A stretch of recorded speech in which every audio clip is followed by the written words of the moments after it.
I've looked at our array of weather cameras tonight. They all show the same thing. Fog. A lot of fog. Yeah, so if you're going to be out for the next couple of hours, fog is what we're going to be dealing with. Then we're going to bring back the chances for rain. And some of us are already seeing those showers moving back in, especially to the south and west of the Dayton area. I will show you live Doppler 7 radar in a few moments, but first I wanted to give you a visual idea of what conditions are looking like outside. That is, if you're going to be out on the roadways, as I mentioned, for the next few hours. Temperatures are still somewhat mild. We're in those upper 40s. Typical highs this time of year should be in the mid-30s, so we're well above normal, especially when you're talking about an overnight low. And it is that milder air and the moisture that is in place because of the rain we had today that is contributing to this dense fog. We have a dense fog advisory for the entire Miami Valley until 4 o'clock in the morning, so that will impact you if you're someone that does the early morning drive.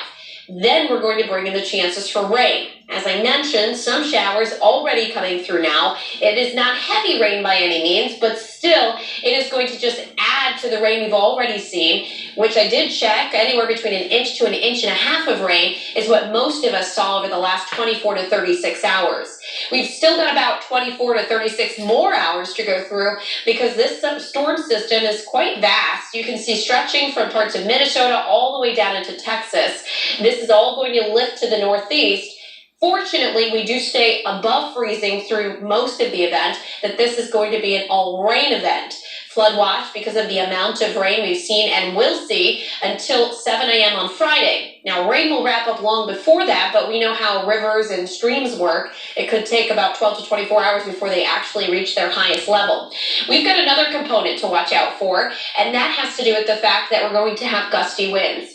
So when we look at the way that the tree and the root system works, we've got a lot of rain down there, so their roots are a little saturated, the ground itself as well. It starts to weaken that whole system.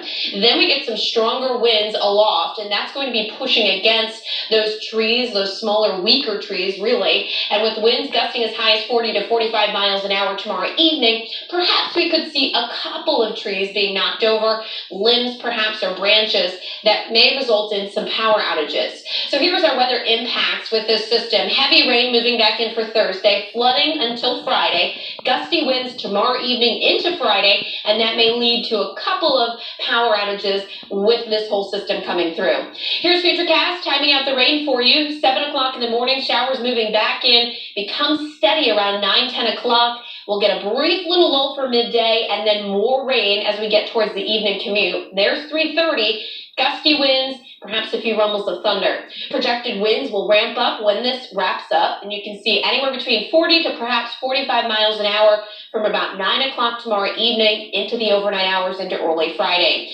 Rainfall estimates between a half an inch to nearly an inch and a half everywhere when we finally dry out. But then we get cold. We're in the 20s. First Friday and Saturday, we do bring the chances for a wintry mix late Sunday into Monday, even into Tuesday. Be sure to tune in tomorrow morning. Meteorologist Kirsty Zanzini will be tracking that rain and the impacts for your morning drive. Channel 7 was here today to see thousands of dollars going to help change the face of cancer. The unique way one Miami Valley couple raised all this money. Storm Center 7, always tracking, alerting you to dangerous storms.